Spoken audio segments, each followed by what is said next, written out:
Ça y est, le cadre est revenu. J'en ai profité pour remonter le moteur, pour remonter pas mal de pièces. Et voilà ce que ça donne. Là, il nous reste à remonter les roulements de colonne de direction, les T inférieurs, le T supérieur. On va pouvoir remonter tous les boulons, tous les commandos, remonter la fourche et puis aussi bien installer ces roues que je viens de récupérer avec leur pneu tout neuf. Allez, c'est parti.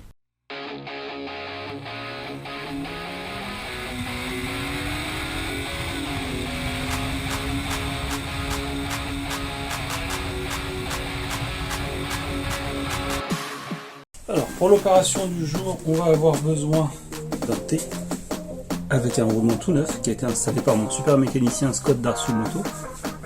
Un beau T avec son roulement. Donc, on va installer la cage, celle-ci, dedans. Et on va utiliser ça pour le roulement supérieur qui est en plusieurs parties. On a la partie inférieure, la partie supérieure et les billes qui vont aussi à l'intérieur qu'on va mettre avec plein de vis. On a cette partie du roulement qui va aller au-dessus comme ça, et celle-ci qui va aller en dessous. On va taper dessus avec une douille du bon diamètre. Je suis sur une douille du diamètre 36 et je vais pouvoir m'en servir pour rentrer mon roulement. Il nous faut donc un négociateur.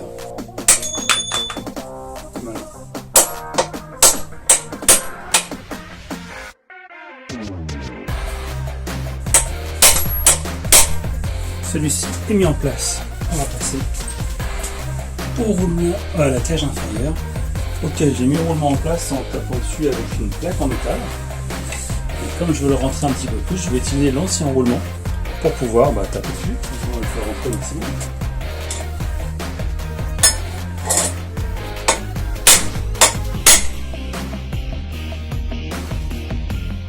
Il n'y a plus qu'à remonter le roulement supérieur. Le T inférieur, on est bien. Pour le remontage, on va être généreux sur la graisse, sur les roulements. On va graisser aussi le chemin pour le dire, grâce à un beau roulement bien graissé. On va mettre les petites billes.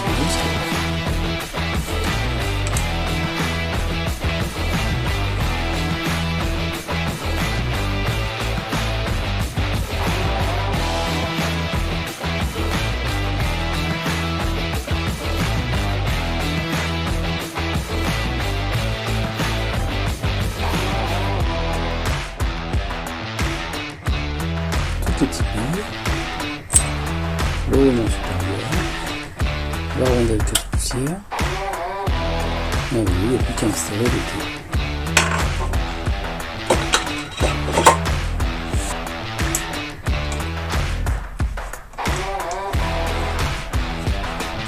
En haut.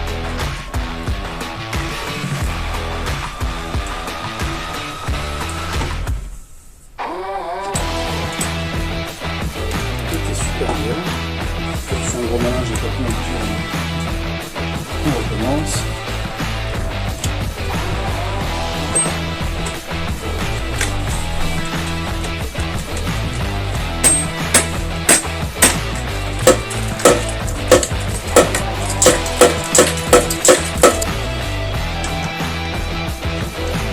Je vais passer à la colonne de greffe tout de suite. On va d'abord remettre une tube de sèche dans le T. Là, il ne faut pas se tromper.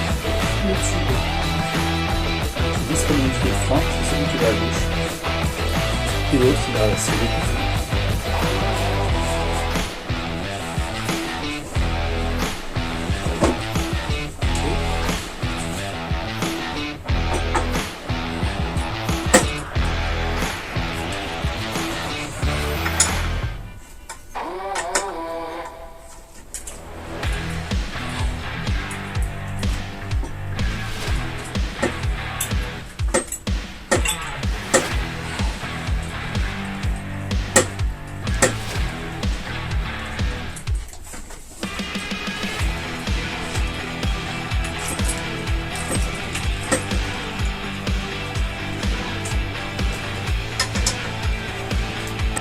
Ok, bon, j'ai pas de cric, j'ai pas de lève moto, alors j'ai fait avec les moyens du bord.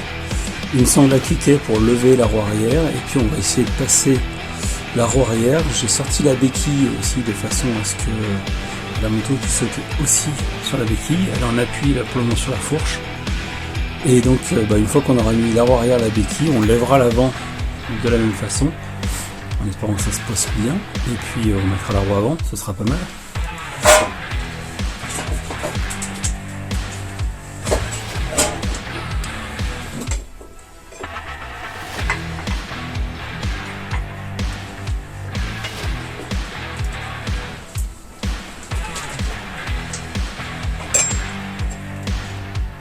On reprend.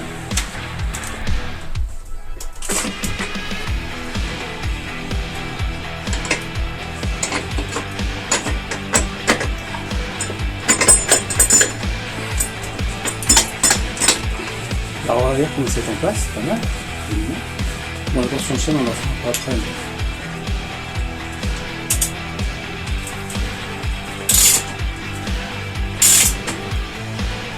Une roue, une.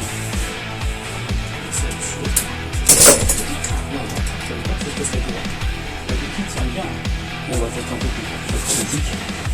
Plus n'importe quoi. Alors le coup des sangles, ça a marché, mais je le conseille pas forcément. Mais au moins j'ai réussi à la mettre sur sa roue. C'est plutôt pas mal. Une bonne réussite. Je sais pas ce que vous en pensez, mais ça commence à ressembler à une moto. Il y a des roues et un moteur. Moi j'aime bien en tout cas. On va remettre les vis du compteur parce que ça me gêne, donc j'ai besoin de fixer tout ça pour être un peu tranquille de ce côté-là.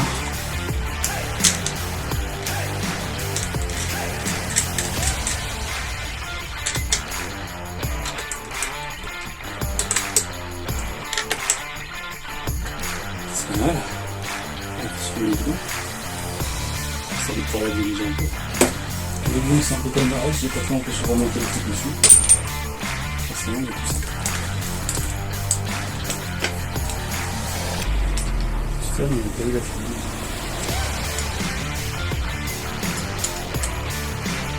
La moto sur ses roues, ça c'est vachement bien. Il y a un guidon, là qu'on peut le diriger. Et ça tourne. Comment vraiment ressembler à une moto, ça me plaît bien.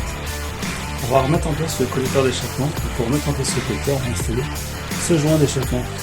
Tu vois, juste là.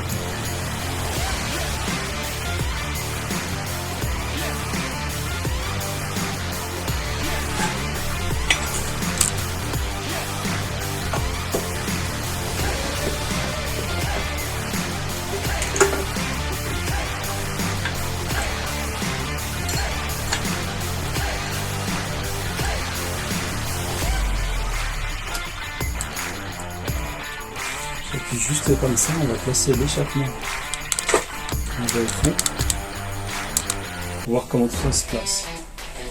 Pour l'instant, ça a l'air pas mal. Sauf pour le câble d'embrayage. Ça va être une galère si je laisse comme ça.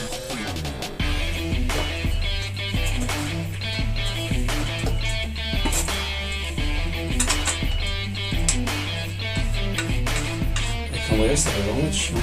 On reverra ça un peu plus tard.